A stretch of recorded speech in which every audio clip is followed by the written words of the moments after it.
Okay guys, I know this doesn't look like the RT. It's not as cool as the RT, but today I'm going to be showing y'all how to do an oil change on any Bentley Bentayga. They're all the same from 2016 all the way to 2022. And it's a little tedious, but I'll get it done and show you guys how it goes. Okay guys, now that I got the car up on these lifts, or these driveway ramps, very sketchily all by myself. You can do this with a regular lift if you have one like a 2-post or even a 4-post. If you are using a 2-post or jacking the car up and putting it on jack stands, make sure you put the car in service mode on the display. And if you're putting it on ramps or any kind of blocks or anything, make sure you put the car in like any kind of off-road mode that it has, and then hit the lift button. I'll show you guys really quickly. So what I do is I just put it in this off-road mode right here, and then I hit the lift button until it lifts all the way up. You have to press it like 2 or 3 times. And then once I'm there, as you can see, it gives you a good bit of space to work underneath the car. And we're gonna go ahead and remove the skid tray, and I'll let you guys know how that goes.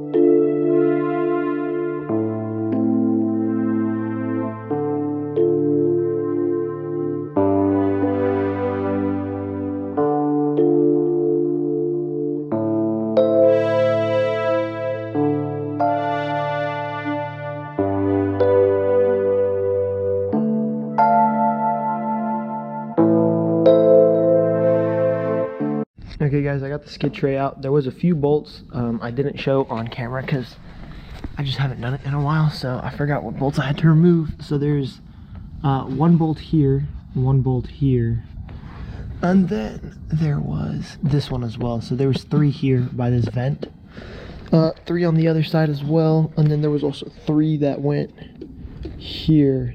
I had to go get the socket for that one. And you also get to look at your oil leaks when all this is off, because this car is basically a Volkswagen, so it has oil leaks. But yeah, so you got to remove this tray right here. I'm guessing this is like a secondary guard in case like you hit a stomp or a rock or something, it doesn't crack your oil pan. But it's just these 4, I think, T30 bolts it looks like. I'll let you guys know what it is in a second. Okay, so now that we got these 4 T30 bolts out, it has revealed the oil pan that is leaking from the level sensor and the crush washer, which is weird unless this is loose, but I don't think it is. But we're going to be giving this thing a spicy bath while we're under here with some brake cleaner. Clean all this oil up, that way it's just not got oil everywhere. And this is where your filter is. I'll show you guys how to do all this. It's pretty simple. But we're going to go ahead and get started on draining the oil, and then we'll pull out the filter after the oil has drained. Okay guys, I've broken the oil drain bolt loose. It is a T45. As you can see, some oil is starting to seep through. Now, you get to play the game. Oh, our crush washer is stuck to it. I'll take that off once it's done draining. Now you get to play the game. Let's see how much oil you cannot get on your hands. Just a hair more. Oh, not too bad. Okay guys, I just got back from the parts store. In case you guys are wondering, this is the filter number. You can either go to your local Bentley dealership or pick it up online. And as far as the crush washer goes, this is the kit that I got. Now the Bentayga, and I'm pretty sure any 6-liter W12 Bentley motor takes 11 quarts. So you do need to buy, if you're buying it with the 5 gallons, you do need 15 quarts. So we were going to pour 10 quarts in, start the car, and then. And one more thing with this liquid moly, with the Mobile 1 we used to run, it would burn off a good bit of oil, which is pretty normal from hard driving. The turbos just kind of burn it off. You'd have to top it off about every 500 miles or so with the way this car gets driven. And it's a daily driver, so it happens pretty quick. But this stuff, we normally only top it off like once in between oil changes, so it's pretty good. I mean, it's a great oil. And if you guys have a boat, for any reason, and you're watching this, they also have marine products. They just recently started selling them back in like late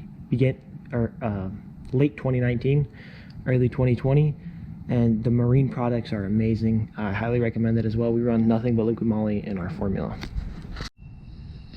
Okay, now that we have everything back together, skid tray is back on.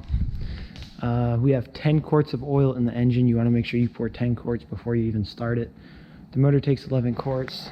So we're going to go ahead, pull the car off the ramps, pull it outside, let it warm up so that way we can check the oil level on the inside. And I'll show you guys how to check the oil level too. It's pretty simple.